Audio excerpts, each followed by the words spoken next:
नरेंद्र मोदी ने ब्यूरोक्रेट्स की सरकार चलाई है। मैंने कहा था कि ये सनातन सोशलिज्म चला रहे हैं। डोनाल्ड ट्रंप की सरकार धंधे की सरकार है और इनको सोशलिज्म से सख्त चिढ़ है। मुझे ग्लेन काल, रिटायर्ड सीआईए ऑफिसर, बोले कि आप कभी अपने प्रोटेक्शनिस्ट और सोशलिस्ट डीएनए से भाग नहीं पाए। उस पर अगली टिप्पणी करूंगा, लेकिन बात यह है कि आगे चल के टिप्पणी करूंगा। बात यह है कि आपका जो सोशलिस्ट ब्यूरोक्रेटिक लीडरशिप है वो अब टकरा रहा है कैपिटलिस्ट रूथलेस लीडरशिप से। Scott Bessent, Howard Lutnick, Peter Navarro इत्यादि। अब देखते हैं किसमें कितना है दम। तो लीडरशिप फेलियर तो अथाह हुआ है, वो पहला कारण है फॉरेन पॉलिसी बेहाल होने का। अब आते हैं हम दूसरे कारण पे, इंस्टीट्यूशनल कोलैप्स, सिस्टम का चरमराना। तो अब बात करते हैं आईएफएस की, Indian foreign service. Indian foreign service की मैं ट्रेनिंग कई दफे करा चुका हूं, ठीक, तो मैं जानता हूं इन्हें। मैं खुद सिविल सर्विसेज में था, मैं तो आईपीएस में गया था, फिर ऑक्सफोर्ड चला गया, और ऑक्सफोर्ड के मेरे मित्र बहुत से ब्रिटिश डिप्लोमेट बने, और बहुत से मेरे मित्र डेनिश डिप्लोमेट हैं, ऑस्ट्रियन हैं, स्विस हैं। तो क्योंकि मैंने पढ़ी फिलॉसफी, पॉलिटिक्स, इकोनॉमिक्स, बहुत से लोग डिप्लोमेट बन जाते हैं या नेता बन जाते हैं या वकील या फिर पत्रकार। ह्यूमैनिटीज की डिग्री है, मशहूर है काफी। तो मैं फिलॉसफी, पॉलिटिक्स एंड इकोनॉमिक्स भी किया और डिबेटिंग भी किया, तो मुझे पता है कुछ थोड़ा बहुत। फेयर ऑब्जर्वर में 3000 लेखक हैं, बहुत पुराने एम्बेसडर हैं। तो आईएफएस बनता कौन है इंडिया में जिसको आईएएस नहीं मिला? भाई सबको पता है कि भाई अगर आप आईएएस बने, ठीक है, तो करोड़ों कमा सकते हैं। आप डीएम बनेंगे, लैंड इकोनॉमी सबसे इंपॉर्टेंट है पॉलिटिकल इकोनॉमी इंडिया की। आप बनाएंगे नोएडा डेवलपमेंट अथॉरिटी, जहां मेरे माँ बाप रहते हैं, जहां हजारों करोड़ का स्कैम हुआ है। ऑडिट रिपोर्ट है साहब, पढ़ लीजिए आप ऑनलाइन जाके, कोई एक्शन नहीं हुआ है किसी आईएएस के खिलाफ।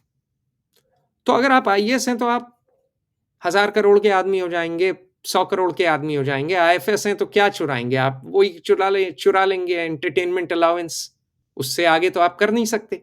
तो कोई नहीं चाहता है आज के दिन, इक्का दुक्का। हमारे बैच में एक प्रशांत अग्रवाल नाम का लड़का था, वही चाहता था आईएफएस। बाकी सब इसलिए आए थे क्योंकि मजबूरी का नाम महात्मा गांधी।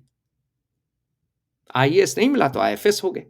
अच्छा, एग्जाम है सारी नौकरियों के लिए, ठीक, हर नौकरी की जरूरत अलग है, लेकिन आप सारी नौकरियों का एक परीक्षा लेते हैं, सिविल सर्विसेज एग्जाम। तो होता क्या है, जिसको दौड़ना नहीं आता वो आईपीएस बन जाता है, जिससे बोला नहीं जाता वो आईएफएस बन जाता है, विनय क्वात्रा एग्जिबिट ए। और जिसको गणित नहीं आता है वो इंडियन रेवेन्यू सर्विस में आ जाता है, वो आईआरएस बन जाता है। और फिर वो टैक्स टेररिज्म करता है, 10 ठो नोटिस भेजता है, आप भागते रहिए, नाचते रहिए आप। तो सिस्टम तो आपका टूट चुका है, क्योंकि आईएफएस जो है वो काम अपना कर ही नहीं पाता है। भाजपा और कांग्रेस दोनों के नेताओं ने मुझसे स्वयं बोला है, दोनों पार्टियों के नेताओं ने मुझसे कहा है कि ये छुरी कांटा सर्विस है, ये सिर्फ अपनी पोस्टिंग की सेटिंग करती है और अपने बच्चों की नौकरी की सेटिंग करती है। ये सीनियर नेता इस देश के बोल रहे हैं मुझसे प्राइवेट में, सब यही बोल रहे हैं। और ये क्या, सीआईए के भी लोग हंस के बोलते हैं कि यार सबके बच्चे विदेश हैं। यानी सारे आईएफएस, अधिकांश, सारे तो इक्का दुक्का होंगे स्वदेश, एक वेस्ट में है, अमेरिका में है अधिकांश। और इसीलिए ये सिर्फ अमेरिका या यूरोप की पोस्टिंग चाहते हैं। अब आपको एक बात बताता हूं, बांग्लादेश में शेख हसीना की गिरने के बाद तो ये हाल था कि एक आईएफएस ढाका जाने को तैयार नहीं था। कम से कम अगर दंगा होता है तो कोई आईपीएस मिल जाता है, चला जाता है, कोई आईएएस मिल जाता है, चला जाता है। फौजी से आप अपेक्षा करते हैं कि वो लड़ जाए, भिड़ जाए, जान दे दे, और फौज लड़ी भी।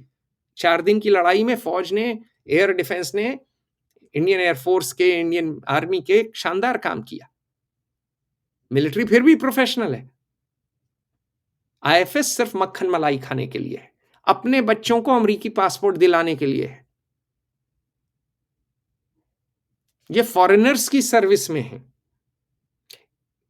अच्छा, और जो है, जो 3 चीजें होती हैं ना नौकरी किसी भी, मैं तो कल ही 3 इंटरव्यू लिया अमेरिकी बच्चों का, अप्लाई किए थे फेयर ऑब्जर्वर के लिए।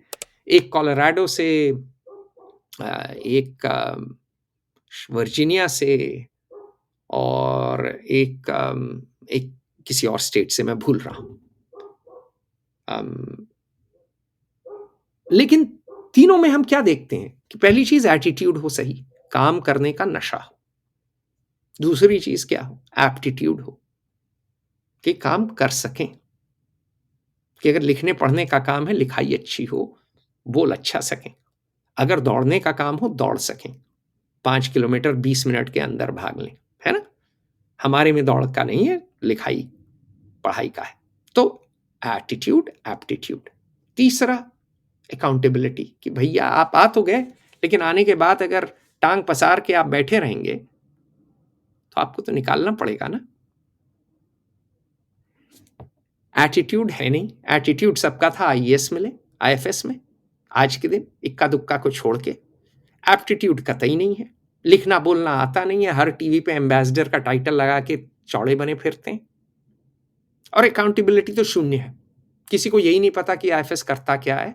ये टूर गाइड बन गए हैं नेताओं के, वीआईपी के टूर गाइड।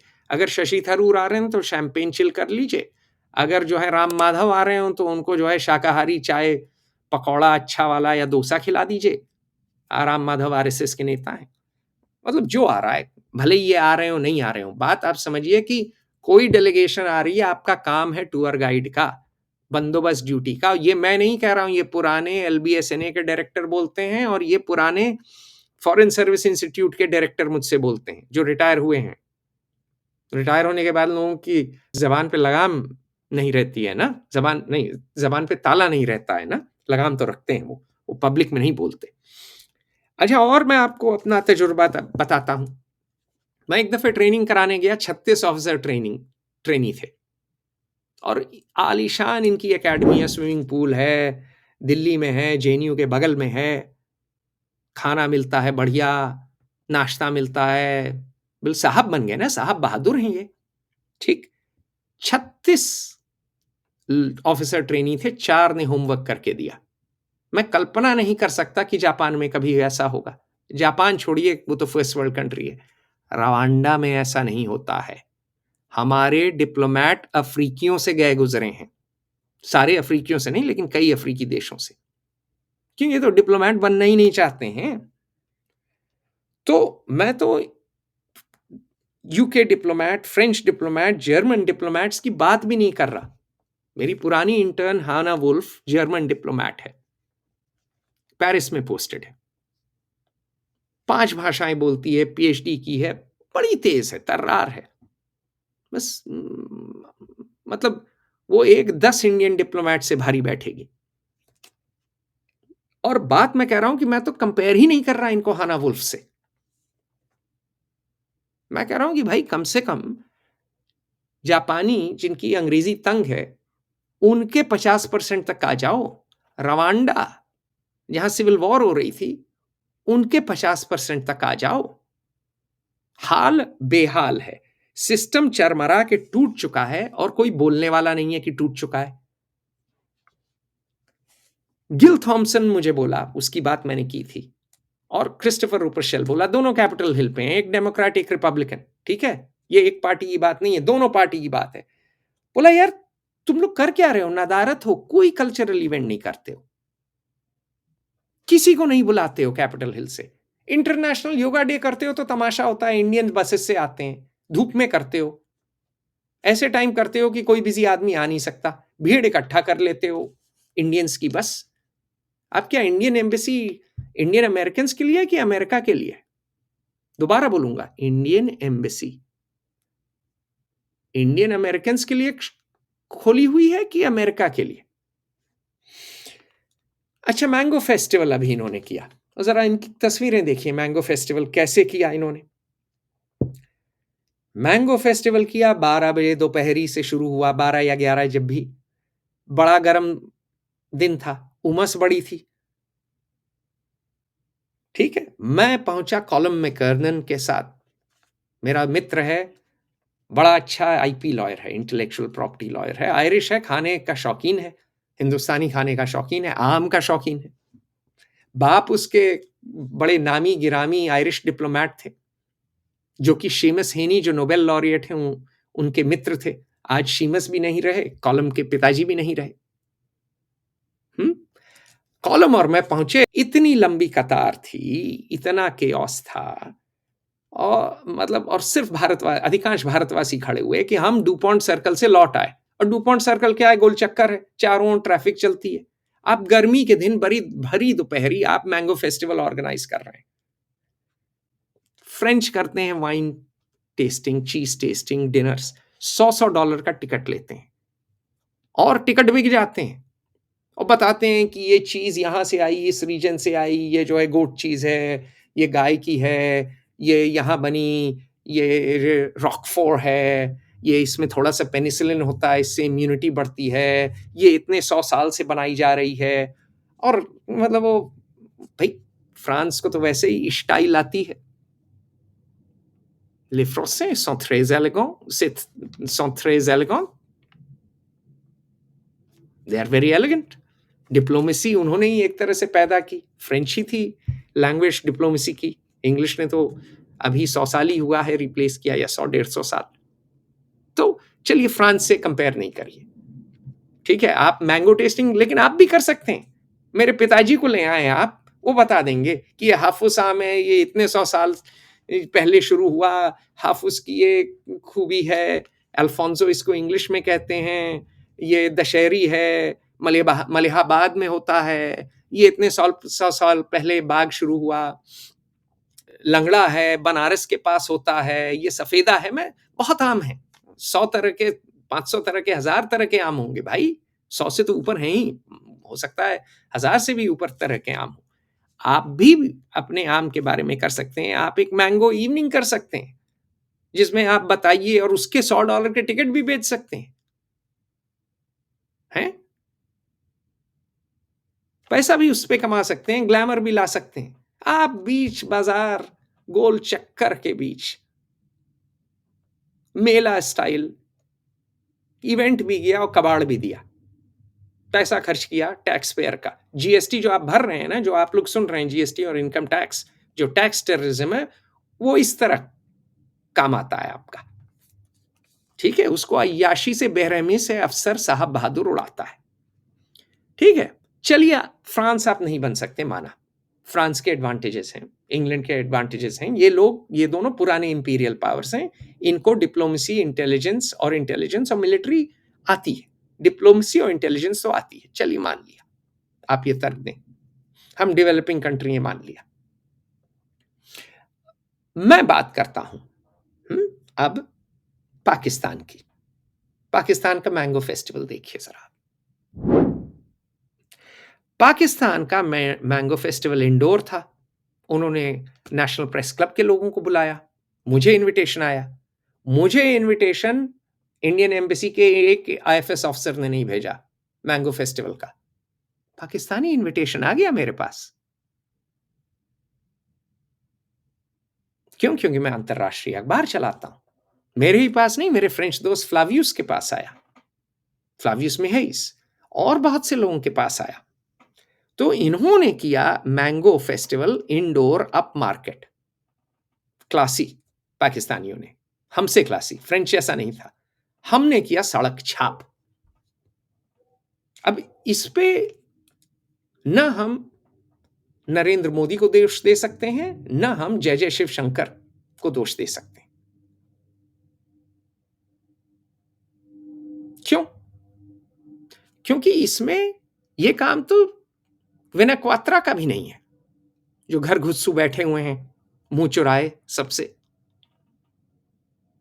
ये तो किसी आईएफएस अफसर का होना चाहिए ना, जूनियर। वो क्या कर रहा है? वो कोर्स कर रहे होंगे। एक मिली थी, कोर्स कर रही हैं जॉन हॉपकिंस में, अपना सीवी बना रही हैं। सब अपनी रोटी सेक रहे हैं या अपने बच्चों को सेट कर रहे हैं। आपका टैक्स वहीं जा रहा है। तो इंडियन एम्बेसी वॉशिंगटन डीसी में एक इंडियन डिप्लोमेट एक मैंगो फेस्टिवल नहीं करा सकते। पाकिस्तान इनसे अच्छा मैंगो फेस्टिवल करा रहा है, जबकि आम ज्यादा भारत में होते हैं। भाई आपके पास गोवा है, हाफुस है, अल्फोंसो है, आपके पास लखनऊ है, मलिहाबादी दशहरी है, आपके पास बनारस का लंगड़ा है, आपके पास सफेदा है, चौसा है, बहुत आम है। आंध्र के आम हैं, तमिलनाडु के आम हैं, बंगाल के आम हैं। खैर, आप हर प्रांत के आम को बेच सकते हैं। आप जो हैं, आपके पास दुनिया में सबसे अच्छे आम होते हैं भारतवर्ष में, और आप आम नहीं बेच सकते अपना, आप मैंगो डिप्लोमेसी नहीं कर सकते। तो आप कर क्या सकते हैं? अरे ताज होटल को ही अगर आपसे नहीं होता है, ताज होटल से करा दीजिए ना, उनको कॉन्ट्रैक्ट दे दीजिए कराने को। आपसे नहीं होता है, प्राइवेट सेक्टर को दे दीजिए ना। नहीं, लेकिन साहब बहादुर सब जानते हैं, सर्वज्ञानी है, सर्वगुण संपन्न है, यही करेंगे। चलिए, मैंगो फेस्टिवल बड़ी चीज नहीं है। अब आते हैं आसिम मुनीर पे। आसिम मुनीर 2 दफे वॉशिंगटन डीसी आ चुके हैं। दूसरी दफे आए वो फ्लोरिडा में स्पीच दिए। तो तथाकथित सूत्रों से पता चलता है कि भारत को धमका के गए, हिंदुस्तान को धमका के गए। हमने क्या किया? हमने प्रेस स्टेटमेंट थकासा दिया। मेरे बैचमेट हैं, मैंने उनसे पूछा आपने लिखा? बोले हाँ थोड़ा सा। मैंने बोला बहुत खराब है। खराब ही नहीं, निकृष्ट कोटि का है आपका स्टेटमेंट। दुखी हो गए होंगे वो, लेकिन बात यह है, आप देख लीजिए क्या स्टेटमेंट है। 12वीं के बच्चे इससे अच्छा लिख सकते हैं। मेरे भाई ने अभी लिंकलेटर्स में सीनियर पार्टनर है, किसी भारतीय लड़की को जॉब ऑफर दिया, वकील है, वो बड़ी अच्छी डिबेटर है, लेकिन वो जा रही है लिंकलेटर्स के लिए अप्लाई कर रही है, वो किसी अंग्रेज लॉ फर्म के लिए काम करने की ओर भाग रही है। वो इंडियन फॉरेन सर्विस नहीं आ रही है। इंडियन फॉरेन सर्विस के लोग उस स्तर की अंग्रेजी नहीं लिख पा रहे हैं, उस बच्ची की तरह नहीं बोल पा रहे हैं। 12वीं के टैलेंटेड बच्चे भारत के इससे अच्छा लिख देंगे। क्यों लिखा? 2 ही कारण हो सकते हैं, या तो इनकॉम्पिटेंट हैं या तो नेग्लिजेंट हैं। तीसरा तो कुछ हो नहीं सकता ना, या तीसरा दोनों है। तो देखिए, लिखाई पे तो जोर भारत में रहा नहीं, कंपेटिटिव एग्जाम पे जोर है, लेकिन आईएफएस एकेडमी का तो काम ही है ना अपनी बात कहना, अच्छी तरह लिखना। इनका आप न्यूज़लेटर देखिए, डिजाइन महाघटिया है। जयपुर, मैसूर, कोयंबतूर में इनसे अच्छी डिजाइन हो रही है आजकल, जबकि इनके पास सब कुछ है। स्विमिंग पूल है, जिम है, योगा है, बेरे हैं, लंच डिनर बड़ा अच्छा है। साहब बहादुर बड़े आनंद में रहते हैं दिल्ली में, जेएनयू के पेड़ों के आसपास। न्यूज़लेटर पे हमने फीडबैक भी दिया कि सुधार लीजिए, मुझे नहीं लगता आज तक सुधार आए। भाई आपकी फॉरेन सर्विस एकेडमी का जो न्यूज़लेटर है, वो अगर किसी 7वीं 8वीं क्लास की कक्षा के बच्चे की तरह डिजाइंड है, तो कौन आपको सीरियसली लेगा? अच्छा, और एक न्यूज़लेटर पे कौन दिखे मुझे? ध्रुव जयशंकर, जयशंकर जूनियर। डब्लू ढकेल बोला करते थे मेरे पिताजी कि जिस बाप का लड़का बड़ा लायक ना हो, लेकिन बाप उसको सेट कर दे, उसे डब्लू ढकेल कहते हैं। तो डब्लू ढकेल ध्रुव जयशंकर दिखे, वो आ रहे हैं ट्रेनिंग देने आईएफएस को। ठीक है, तो राम ही बचाए, राम ही जाने, राम भरोसे ही चलाएंगे। तो सिस्टम चरमरा के हमारा इंस्टीट्यूशन कोलैप्स कर चुका है, क्योंकि एटीट्यूड, एप्टीट्यूड, अकाउंटेबिलिटी है ही नहीं, 3 A's। चूंकि आईएफएस कॉम्पिटेंस नहीं है, आईएफएस तफरी कर रहा है, नेग्लिजेंटली काम कर रहा है, अपना काम कर नहीं रहा है, और आईएफएस में कोई ऑर्गेनाइजेशनल एबिलिटी नहीं है। एक मैंगो फेस्टिवल नहीं कर सकता है, एक प्रेस रिलीज नहीं लिख सकता है, एक अपने एकेडमी का न्यूज़लेटर नहीं लिख सकता है। कोई प्राइड नहीं है, no pride no work ethic. System चरमरा रहा है। चरमरा क्या है? टूट चुका है। अब लोग कहते हैं कि भाई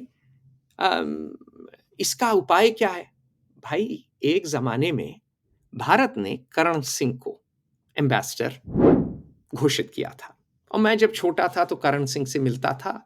मेरे माता पिता कभी कभार उनके घर ले जाते थे, और उनके घर में फव्वारा था, पुराने महाराज हैं कश्मीर के, तो बड़े प्यार से बात कर लेते थे कभी कभार। मेरी और उनकी केमिस्ट्री कभी नहीं बनी, लेकिन क्योंकि मैं थोड़ा नेशनल सिक्योरिटी पे मेरे मेरे जो विचार थोड़े ज़्यादा हॉकिश थे, उनके थोड़े ज़्यादा डविश थे, लेकिन आदमी अच्छे थे। आदमी शायद अभी भी जीवित हैं, अच्छे हैं। मैं संपर्क मेरा छूट गया।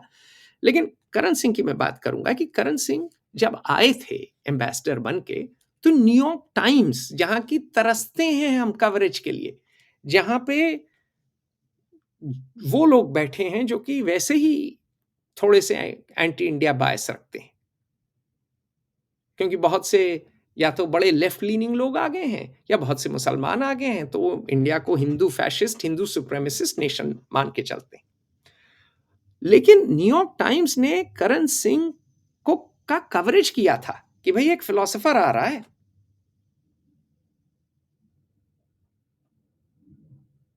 तो सीधी बात यह है कि आईएफएस लॉबी ने उल्लू बना रखा है नरेंद्र मोदी को, कहा है हम ही हैं, हम ही जानते हैं मास्टर स्ट्रोक, जियोपॉलिटिक्स हम ही जानते हैं, अंग्रेजी हम ही जानते हैं, फॉरेन पॉलिसी हमें हमारे सिवा किसी को नहीं आता। और बात यह है कि अगर ये नटराजन चंद्रशेखरन को बना दें, जो टाटा सन्स के सीईओ रहे हैं, एन चंद्रशेखरन, नाम सही है? हाँ, बना दें, जिन्होंने कंपनियां चलाई हैं, खरीदी हैं, तो बड़ा अच्छा होगा, क्योंकि ये बिजनेस लीडर्स की सरकार है और ये चिढ़ते हैं ब्यूरोक्रेट से। और आप एक रिटायर्ड ब्यूरोक्रेट को भेज रहे हो। आप तो वही कर रहे हो कि मान लीजिए कि आपको पाकिस्तानी से बड़ी चिढ़ है, ठीक, और अमेरिका एक कट्टर पाकिस्तानी को आपके पास भेजे, पाकिस्तानी अमेरिकन को एम्बेसडर आपका बना के, आपके देश का एम्बेसडर बना के, आपको कैसा लगेगा? भाई आइडियोलॉजिकल वॉर है। आप समझते नहीं हैं कि वेस्ट में और अमेरिका में स्मॉल गवर्नमेंट आइडियोलॉजी है। रोनाल्ड रेगन ने कहा था, get government off the backs of the people, है ना? रोनाल्ड रेगन कह के गए थे, I am from the government and I am here to help, मतलब कि उससे सतर्क रहो। ब्यूरोक्रेट को ये नीची निगाह से देखते हैं, निकृष्ट निगाह से देखते हैं, ठीक। आपके सिस्टम में सिर्फ ब्यूरोक्रेट के लिए जगह है, नेता के लिए जगह नहीं है। आपने अपने सारे भाजपा के लोगों को निष्कासित कर दिया। अरुण शूरी को आप भेज सकते थे यूएस एम्बेसडर बना के। अरुण शूरी वर्ल्ड बैंक में रहे, इंटेलेक्चुअल। जसवंत सिंह नहीं रहे, उनको भी आपने निकाल दिया। मैंने उनके साथ काम किया है, पढ़े लिखे थे, अच्छा बोलते थे, अच्छा लिखते थे, जयशंकर की तरह अहंकारी नहीं थे, मिलनसार थे। 98 के बाद अच्छा हैंडल किया। जयशंकर तो बांग्लादेश नहीं हैंडल कर पा रहे। जसवंत सिंह का लड़का वॉशिंगटन डीसी में ग्रीन कार्ड लेके, पासपोर्ट लेके नहीं रह रहा था। इनका लड़का, पता नहीं मुझे जयशंकर का क्या पासपोर्ट है, ग्रीन कार्ड है कि नहीं, लेकिन रह तो यहीं रहा है ना। लेजर आईजी अपना दिखा रहे हैं। तो आप जो हैं भाजपा के ही पॉलिटिशियंस को भेज सकते हैं। अरे शेखर सिन्हा को भेज दीजिए, आप ही के हैं इंडिया फाउंडेशन में, वाइस चीफ रहे हैं, आइडियोलॉजिकली आपसे मिलते हैं, नेवी के हैं, नेवी वाले की भी चल जाएगी, खुला दिमाग है, कम से कम मिलनसार हैं, प्रेम से बात करते हैं। आपने घर घुस्सुओं को भेजा है, आप आईएफएस को भेजेंगे। अच्छा, और आईएफएस जो है कि केमिस्ट्री नहीं बैठेगी, यहां नहीं बैठती है अमरीकियों से। क्यों? क्योंकि वो उसी ब्यूरोक्रेटिक सोशलिस्ट माइंडसेट से आते हैं, ठीक। और साहब बहादुर, जो कि क्रिस्टोफर रेपर शेल इसकी आलोचना कर रहा है, निंदा कर रहा है, वो सिंड्रोम लेके आते हैं। तो आप बिजनेस के लोगों को एम्बेसडर बना के भेजिए। यूएस तो 60-70% एम्बेसडर बिजनेस के लोग हैं, डोनर्स होते हैं पॉलिटिकल कैंपेन के। उनका ये मॉडल है। आप रिलायंस इंडस्ट्री से किसी को उठा के भेज दीजिए, आप अदानी पोर्ट्स वाले किसी को भेज दीजिए, रिटायर जो किया है इजराइल का एम्बेसडर बना के। इंडियन नेवी बहुत जगह जाती है। इंडियन नेवी के अफसर ज्यादा मिलनसार होते हैं ऑन एवरेज आईएफएस से। नेवी के कुछ लोगों को बना दीजिए एम्बेसडर, आर्मी के, एयरफोर्स के बना दीजिए, कुछ इंटेलेक्चुअल्स बना दीजिए जिनका भाव हो। अमिताभ घोष अच्छे लेखक हैं, उनको बना दीजिए अगर उनके पास इंडियन पासपोर्ट है। बहुत लोग हैं, टैलेंट की कमी नहीं है। आप एक प्रोसेस बनाइए ना कि इस तरह के लोग हैं, इस तरह का ये करेंगे, चयन कर लीजिए। आप जो है शशि थरूर को भी बना सकते हैं एम्बेसडर। यूके में चले आएंगे शशि थरूर, यूएस में नहीं चलेंगे। लेबर पार्टी के साथ चले आएंगे वो व्हाइट गिल्ट पे जो है प्रे करेंगे और हीरो बने रहेंगे। तो आपके पास टैलेंट है, लेकिन आपने कसम खा रखी है कि आईएफएस, जिससे बोला ना जाए, जिससे लिखा ना जाए, जो एक मैंगो फेस्टिवल ना करा पाए, जो एक न्यूज़लेटर ना लिख पाए, और जो प्रेस रिलीज आसिम मुनीर के धमकी के बाद अनमने भाव से सब स्टैंडर्ड कचड़ानुमा प्रोड्यूस करे, उसी को आप रिवॉर्ड करेंगे। बांग्लादेश गंवाने के बाद विनय क्वात्रा को आप एम्बेसडर बना के यूएस भेजेंगे। ठीक है, चलिए। तो ये तो है सिस्टम कोलैप्स हो चुका है और आप उसी सिस्टम को चला रहे हैं। मैंने बहुत साल पहले कहा था, मुझे चुप कर दिया था। मैंने कहा था अमित शाह को कि आप रथ पे अब सवार हो गए हैं, लेकिन उस रथ में आपको रथ जो है चलाने वाले हैं आपके घोड़े और खच्चर, गधे और खच्चर, घोड़े नहीं हैं, गधे और खच्चर हैं। तो आप जो हैं, मेरा तात्पर्य ये नहीं था कि सारे हैं। अब विक्रम दोराईस्वामी तो अच्छे हैं, लेकिन अधिकांश लोग सर्विसेज में ना काम करते हैं, ना अकाउंटेबल हैं और अपनी रोटी गरम कर रहे हैं, अपनी पोस्टिंग और अपने बच्चों की सेटिंग, उससे आगे कुछ नहीं। और आप उन पे भरोसा कर रहे हैं। आप पॉलिटिकल पार्टीज पे नहीं कर रहे हैं भरोसा, आप नेता पे नहीं कर रहे हैं। नेता 100 आदमी से मिलता है। आप बिजनेस लीडर से नहीं कर रहे हैं जिसको सेल्स करनी पड़ती है। कितने बिजनेस लीडर हैं जो यूएस से बिजनेस किए हैं? मैंने तो एक नाम लिया ना, नटराजन चंद्रशेखरन टाटा के, क्योंकि वो मशहूर हैं। बहुत लोग हैं, आजिम प्रेमजी हैं, नारायण मूर्ति को ही भेज दीजिए ना, मूर्ति लाइब्रेरी उन्होंने हार्वर्ड को डोनेट की है। आनंद महिंद्रा को भेज दीजिए ना, उन्होंने भी हार्वर्ड को पैसा दिया है। नहीं, इन दोनों को मत भेजिए क्योंकि अभी डोनाल्ड ट्रंप की सरकार है, उल्टा टांग देंगे। मैं कह रहा हूं कि अगर डेमोक्रेट सरकार हो तो इनको भेज दीजिए। लेकिन ये कांग्रेस या बीजेपी की दिक्कत नहीं है, ये सिस्टम के कोलैप्स की दिक्कत है।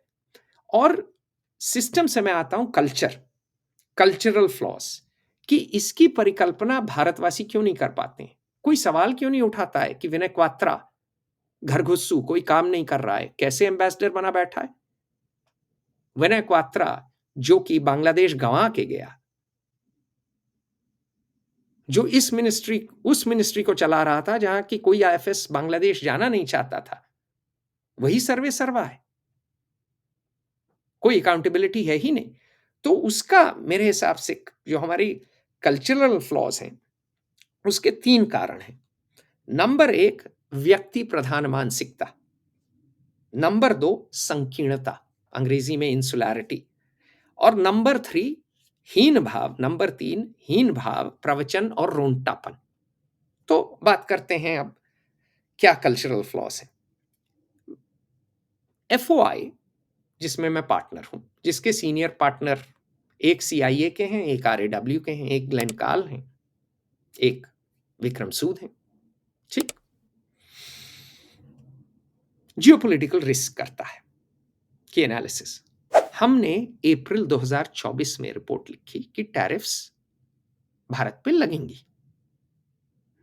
हमने बहुत से बिजनेसेस को बोला, बहुत से फंड मैनेजर्स को बोला, पीएमओ को बोला, एमईए को बोला, आरएडब्ल्यू के लोगों को बोला, फौज के लोगों को बोला, प्रेस वालों को बोला, समाज के सारे तबकों को हमने बताया कि खतरे की घंटी है। क्यों हमने बताया? क्योंकि हमने डोनाल्ड ट्रंप की वेबसाइट पढ़ी, हमने उसकी स्पीचेस सुनी, हमने एजेंडा 2025 पढ़ा। हमको ये समझ में आ गया कि जब डोनाल्ड ट्रंप प्रेसिडेंट बनेगा तो इंडिया जो है ना बड़े की प्रायोरिटी नीचे आएगी, डॉकेट में नीचे दब जाएगी फाइल। पहले आ जाएगा रशिया, यूक्रेन, चाइना, यूरोप, ये फिर आ जाएगा भई हम डेमोक्रेट्स का क्या करें, हार्वर्ड को कैसे टाइट करें। फिर इंडिया मतलब रात के 11:55 पे 2 मिनट मिलेगा इंडिया को। तो इंडिया पॉलिसी कौन चलाएगा? हेरिटेज के लोग। तो हेरिटेज की रिपोर्ट में इंडिया और चाइना को साथ क्लब किया था। रिपोर्ट पढ़ लें आप। किसी ने पढ़ी नहीं। किसी ने अगर पढ़ी तो ध्यान भी नहीं दिया। तो हमें हर आदमी क्या बोला? भाई मोदी जी और ट्रंप जी की यारी है। नहीं लगेंगे टैरिफ्स। क्यों? क्योंकि हम पर्सनैलिटी कल्ट वाले देश हैं। हम विश्वास करते हैं कि भई अच्छा डीएम आ जाएगा, राज करेगा, ज़िला बढ़िया हो जाएगा। हम ये नहीं कहते कि हम अपना मेयर का चयन करेंगे। हम पर्सनैलिटी में विश्वास करते हैं, प्रोसेस में नहीं।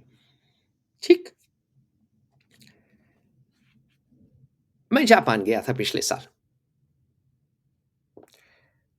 और जापान में जनरल भी मिले, डिप्लोमेट भी मिले और वो तैयारी कर रहे थे ट्रंप के आने की। वो ट्रंप 2.0 की तैयारी कर रहे थे। कई लोग कर रहे थे, प्रोसेस थी उनकी। वो पढ़ ली चुके थे। मैं जिससे मिलने जाता था, वो एफओआई की रिपोर्ट पढ़ के रखा था। भारत में इक्का-दुक्का लोगों को छोड़ के कोई वो रिपोर्ट नहीं पढ़ा हुआ होता था। सब राग अलापना चाहते थे, बतियाना चाहते थे। तो जो व्यक्ति प्रधान मानसिकता है कि सबको भरोसा था, विश्वास था, और ये बहुत पुराना है। लोगों को विश्वास था जो है एक ज़माने में नेहरू चाचा में, बड़ा विश्वास था। नेहरू चाचा आज मोदी मामा में है, ठीक है? नेहरू चाचा के थे कृष्णा मेनन, मोदी मामा के हैं जयशंकर। बहुत से लोगों को ये विश्वास था कि भई भारत बिल्कुल वर्ल्ड पावर है, कुछ हो ही नहीं सकता है। आज भी वही विश्वास है। तो वो जो पर्सनैलिटी कल्ट के कारण भारतीय समाज प्रश्न नहीं उठाता है कि भई हम अपना सिस्टम कैसे ठीक करें? सिस्टम में रिफॉर्म कैसे लाएँ? हमारा डिफ़ॉल्ट सेटिंग क्या है कि भई हम मोदी आए हैं सब ठीक कर देंगे, नेहरू जी आए हैं सब चंगा हो जाएगा। तो जो व्यक्ति प्रधान मानसिकता है, वो हर पार्टी में है बात, और ये बड़ी हानिकारक है समाज के लिए। दूसरी हमारी बहुत बड़ी गलती है संकीर्णता, कि हम ट्विटर में ही घुसे रहेंगे। ट्विटर में कौन बोल रहा है, क्या बोल रहा है अपने ही देश में, और ट्विटर अमेरिकी प्लेटफ़ॉर्म है, इलॉन मस्क मालिक है, उसी पे हर आदमी नाच रहा है। लेकिन हम उसी के एल्गोरिथम में फँसे हुए हैं। हम हमारा आईएफएस कस्टमर सेंट्रिक नहीं हो पाता, हमारे लोग नहीं हो पाते। हम जो हैं पढ़ते नहीं हैं, बाहर वाले क्या कर रहे हैं, उन पे नज़र नहीं रखते। ख़ैर हर बड़े देश के साथ इंसुलैरिटी की दिक्कत है, अमेरिका के साथ भी है, लेकिन हमारे साथ कुछ ज़्यादा है। और हम जो हैं एक रफ़ नेबरहुड में हैं। तो पाकिस्तान क्या कर रहा है हमको पता होना चाहिए, चीन में क्या हो रहा है पता होना चाहिए, बांग्लादेश में क्या हो रहा है पता होना चाहिए। लेकिन हम लोग संकीर्णता की वजह से सवाल नहीं उठाते हैं, एग्ज़ाम मंकी हैं कि भैया बच्चे को भेज दो कोटा, कोटा में आईआईटी हो जाएगा, आईआईटी के बाद आएगा बेरसराई, कोचिंग करेगा, आईएएस हो जाएगा।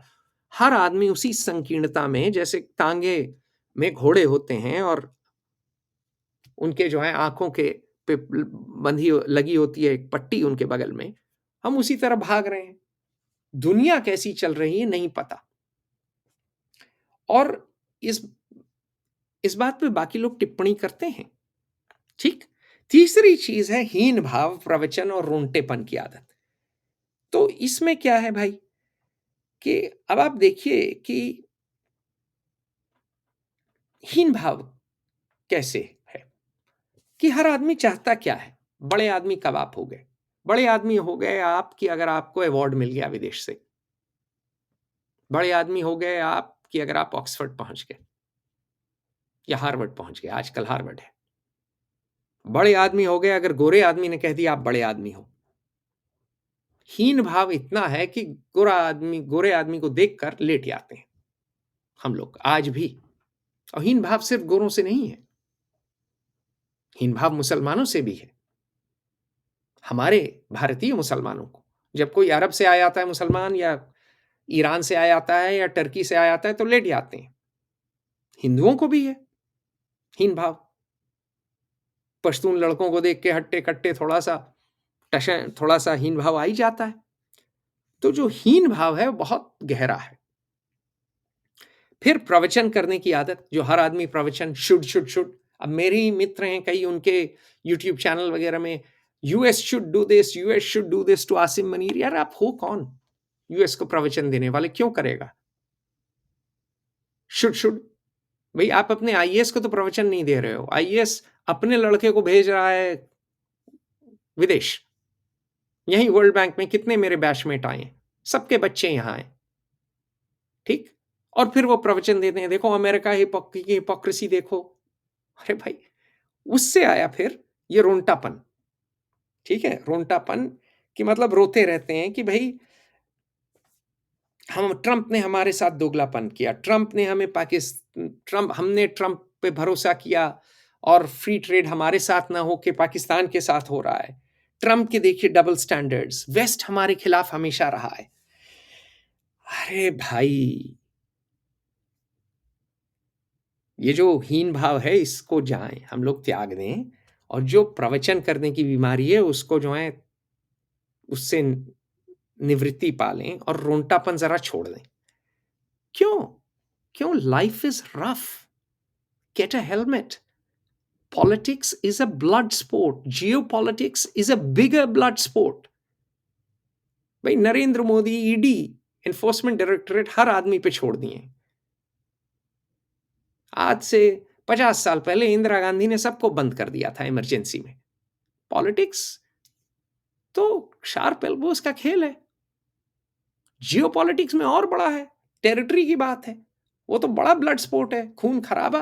What is diplomacy but war through peace? What is war but diplomacy through force? सबको पता है ये। हमारे यहाँ क्या है कि डिप्लोमेट डिफेंस वाले के बारे में नहीं जानता, डिफेंस वाला डिप्लोमेट की नहीं जानता। हर आदमी अपनी डपली बजा रहा है प्रवचन और रोंटेपन में, हाय हाय हमें लूट लिया, ऐसा क्या गुनाह किया जो लुट गए। और मजे की बात यह है कि जब आप ये सब रोते कलपते हैं और प्रवचन देते हैं और उल्टापन करते हैं, तो बाकी लोग कहते हैं यार आईने में देखो ना, आपने अपने यहाँ कंप्लायंस राज कर रखा है, आपने अपने यहाँ टैक्स टेररिज्म कर रखा है, आपके यहाँ जीएसटी इतना है और इतना मुश्किल है कि बिजनेस करना जो है नासूर हो गया है, ठीक। क्रिस्टोफर रोपर शेल का आप आर्टिकल पढ़िए, जोहरान ममदानी पे। टाइटल आप पढ़िए ना, टाइटल आप पढ़िए। टाइटल क्या है उसका? टाइटल उसका बड़ा भयावना है। टाइटल उसका है Zohran Mamdani, hypocrisy, socialism and the danger of elitist politics. वो कहता है कि ये भैया एलिट पेरेंट्स का लड़का है और ये आके जो है सोशलिस्ट पॉलिसीज चैंपियन कर रहा है, ये प्रिविलेज की औलाद, और बात कर रहा है सोशलिज्म की, और सारे कैपिटलिस्ट कंफर्ट्स के आनंद उठा रहा है। माँ ने हॉलीवुड में पैसे कमा लिए, बाप जो है व्हाइट गिल्ट का फायदा उठा रहा है। तो बात यह सत्य हो या ना हो, क्रिस्टोफर कैपिटल हिल पे है, टेक्सन रिपब्लिकन है, चलो वो तो ऐसी बातें करेगा। लेकिन बात यह है कि वो ममदानी के जो है नाना पे आंख लगाए हुए है। नाना नहीं रहे ममदानी के, लेकिन क्या थे वो? आईएएस थे। और ये बात क्रिस्टोफर कहता है कि भाई ये साहब बहादुर हैं, इन लोगों ने ब्यूरोक्रेट राज चलाया है। और वो कहता है कि ये लोग कौन हैं? Pantomime cartoon villain who is the master of the universe, ठीक। और उसने एक शब्द टर्म किया है ब्राउन प्रिविलेज। उसने एक और बात कही है, थर्ड वर्ल्ड पैटर्नलिज्म।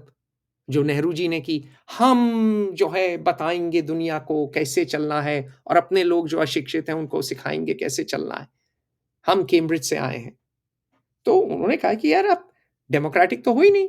ये आपकी अनइलेक्टेड ब्यूरोक्रेटिक एलीट एक थर्ड वर्ल्ड पैटर्नलिज्म चला रही है और ये sanctimonious South Asian elite has preyed on white guilt for decades. ये वो लिख दिया है। ठीक, अब ये तो रहा रिपब्लिकन। अब सुनिए Democrat Glenn Carl retired CIA वाले क्या बोलते हैं कि Indian diplomats are reflexively Marxist and bureaucrats too. Their rhetoric and policies are anti Western and anti American, fossilized anti colonial and anti capitalist attitudes are not just ingrained, they are sacred theology. ठीक, तो साहब आपने अपने culture में जब आप रोते हैं, जब आप प्रवचन देते हैं, जब आप जो हैं हीन भाव से कहते हैं हाय हमको सताया, हमको लूटा, हमको ये किया, तो गोरा आदमी बोलता है ना, आपका आईएएस बहादुर साहब बहादुर गोरों के बंगले में क्यों रह रहा है? इतने नौकर चाकर क्यों हैं? सोशलिज्म की हमेशा बात करता है, प्रोटेक्शनिज्म की बात करता है, लेकिन अपने बच्चों को यहां क्यों भेज रहा है? और इनके बच्चे हमारा देश अब कबाड़ रहे हैं। यही बात क्रिस्टोफर रूपरशेल ने कही कि the IAS elite destroyed India through its socialism, license, permit, quota Raj. Today, compliance Raj and tax terrorism. Now, their children want to destroy America through third world paternalism, brown privilege and socialism. अब आप नजर में आ गए हैं, चूंकि कमला Harris के नाना IAS थे, चूंकि जोरान ममदानी के नाना आईएएस थे, चूंकि ईशान थरूर और कनिष्क थरूर एमपी, एक कांग्रेस एमपी के लड़के हैं और डेमोक्रेट हैं, जो एंटी एलिटिस्ट भाव है आज के दिन रिपब्लिकन पार्टी में, कल के दिन डेमोक्रेट में भी आ जाएगा, वो आपके खिलाफ हो गया है। आपकी ब्यूरोक्रेसी फूटी आंख नहीं सुहाती है आज के एडमिनिस्ट्रेशन को, ट्रंप एडमिनिस्ट्रेशन को, और हो सकता है कल के डेमोक्रेट एडमिनिस्ट्रेशन को भी ना सुहाए। ट्रंप एडमिनिस्ट्रेशन ने अपने ब्यूरोक्रेट्स को नहीं छोड़ा, सीधे नौकरी से निकाल दिया, कोई पेंशन वेंशन नहीं दिया। वो अपने जब ब्यूरोक्रेट को सड़क पे निकाल दिए तो वो आपके साहब बहादुर की आरती उतारेंगे, खासकर जब आपके साहब बहादुर के बच्चे यहां हैं और आपके साहब बहादुर प्रवचन दिए जा रहे हैं सोशल मीडिया पे हैं। तो ये कल्चरल जो है हमारी कमी है कि हम इस बात पे ध्यान नहीं दे रहे। या तो चतुर बनना या घोड़ा बनना, या आम या इमली। ठीक है, अगर हमारी ब्यूरोक्रेटिक एलीट को चलाना है सोशलिज्म, तो बच्चों को पढ़ाएं केंद्रीय स्कूल में, न भेजें इंटरनेशनल स्कूल, न कराएं डेमोक्रेट पार्टी की लीडरशिप के लिए होड़। इनकी तो आध औलादें सब अमेरिकी बन गई और सब डेमोक्रेट बन गई और सब सोशलिज्म की बातें यहां कर रही हैं, और ये बात अब अखर रही है। तो ये जो कल्चरल चेंज है, जो हमारे अपनी कुछ गलतियां हैं, ऐसा नहीं है अमेरिकी की गलतियां नहीं, अमेरिकियों की गलतियां नहीं, अमेरिकियों की बहुत गलतियां हैं, मैंने बहुत लिखा है। लेकिन बात यह है कि आपको समाज जैसा है, यथार्थ जैसा है डिप्लोमेसी में, उसी से डील करना है, और आप डील कर नहीं पा रहे हैं, कल्चरली आप समझ नहीं पा रहे हैं। और अब मैं इस बात पे अंत करूंगा कि एक पॉलिटिशियन ने मुझसे कहा कि, मैंने कहा कि यार भाई बहुत बुरा हाल है, क्या होगा? तो उसने बोला सर दूसरों को क्या दोष दें, हम कह सकते हैं अमेरिका विलन है, हम कह सकते हैं यूरोप विलन है, हम कह सकते हैं चीन बदमाश है, चीन पाकिस्तान का समर्थन कर सकता है, हम कह सकते हैं पाकिस्तान टेररिस्ट स्टेट है, हम कह सकते हैं बांग्लादेशी कट्टर हो गया, हम कह सकते हैं मालदीव्स अब जिहादी हो गए हैं, हम कह सकते हैं कि अफ्रीकियों ने हमारे साथ जो है हमें धोखा दिया, हमने उनका साथ दिया G20 में उनको लेके आए, लेकिन उन्होंने हमारा साथ नहीं दिया। हम सब कुछ कह सकते हैं, लेकिन सर गिरहबान में हमें भी झांकना होगा। हमें तो अपनों ने लूटा, गैरों में कहां दम था। हमारी कश्ती वहां डूबी, पानी जहां कम था। तो दोस्तों, आज के लिए इतना ही काफी है। आपको प्रश्न हो, प्रश्न भेजिए। आपको कमेंट हो, कमेंट लिखिए। बहुत से लोग असहमत होंगे इससे, बहुत से खासकर सरकारी अफसर नाराज होंगे इससे, बहुत से नेता भी इससे सहमत नहीं होंगे। मोदी सरकार में बहुत से लोग तो बिल्कुल आग बबूला हो जाएंगे। लेकिन यह समय आ गया है चिंतन करने का, मंथन करने का, आत्म परीक्षण करने का। और इंडियन डिप्लोमेसी एक इकोनॉमिक क्राइसिस ले आके खड़ा कर दी है बिना बात के, और जियोपॉलिटिकल क्राइसिस भी बिना बात के, अपना काम बुरी तरह कई दशकों से करके। और समय आ गया है जब लोग सवाल करें, समय आ गया है जब जनता जनार्दन उठ खड़ी हो और कहे कि हमारे टैक्स को आप खर्च कहां कर रहे हैं। टैक्स लीजिए, बेशक लीजिए, लेकिन ये बताइए देश का क्या भला हो रहा है और मेरा क्या भला हो रहा है। चलिए, आज के लिए काफी। नमस्कार, जय हिंद।